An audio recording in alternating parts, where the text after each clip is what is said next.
The highly anticipated town hall event, teased by Trump, boded well for the former president, despite Collins's attempt to begin the event with a series of contentious topics and arguably outdated leftist narratives, from the 2020 election results to January 6 to accusations in the E. Jean Carroll case.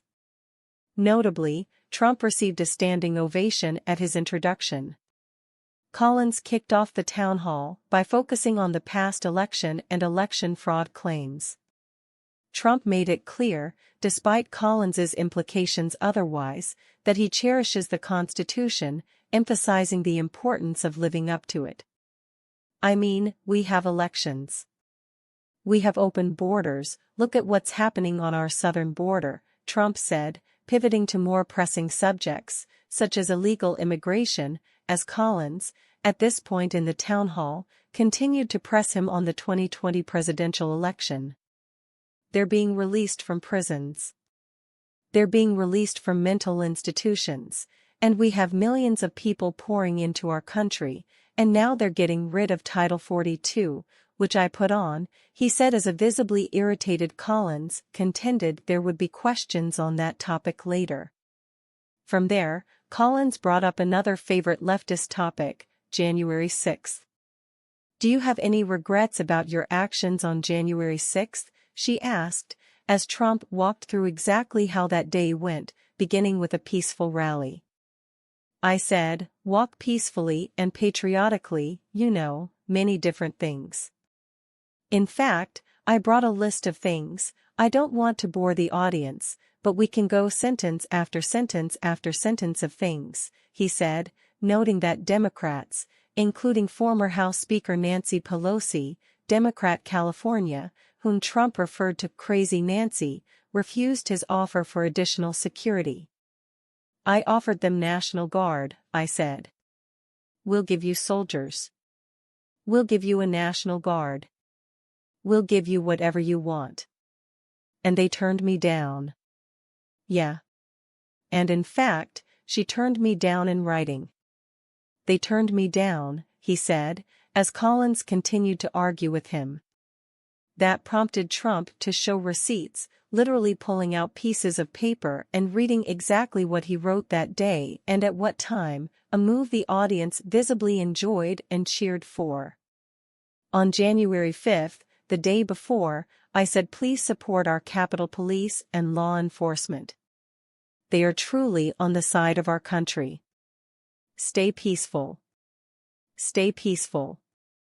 This was the day before, and this was in the form of Twitter, now use Truth. "Truth Social, I think it's far superior," Trump said, dominating the conversation with his paper as Collins looked on and speaking directly to the audience. Trump also turned the narrative around, calling out the officer who shot Ashley Babbitt that day. "A person named Ashley Babbitt was killed. She shouldn't have been killed, and that thug who killed her, there was no reason to shoot her," he said. "She was a good person. She was a patriot." When asked if Trump would pardon January 6 rioters, including members of the Proud Boys, Trump inserted yet another jab, contending that it is hard to get a fair trial in Washington, D.C., much like New York City, as he has recently experienced. From there, Collins jumped to the E. Jean Carroll verdict and the Manhattan jury's conclusions. Trump, again, denied the accusations of sexual abuse. "This woman, I don't know her. I never met her. I have no idea who she is. I had a picture taken years ago with her and her husband, who was a newscaster, very nice man," he said, adding in extra tidbits, including the fact that Carroll's cat is named Vagina, in his answer. Trump then spoofed the accusations, cracking up many members of the audience, likely to Collins's dismay.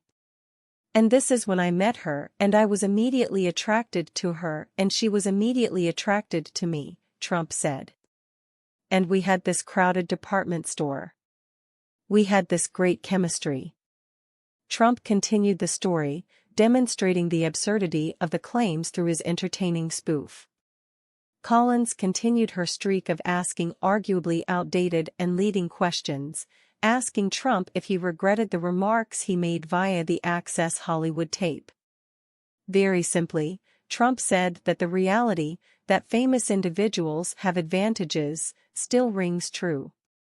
But if you're a famous person, if you're a star, and I'm not referring to myself, I'm saying people that are famous, people that are powerful, he said as Collins attempted to interrupt, to no avail.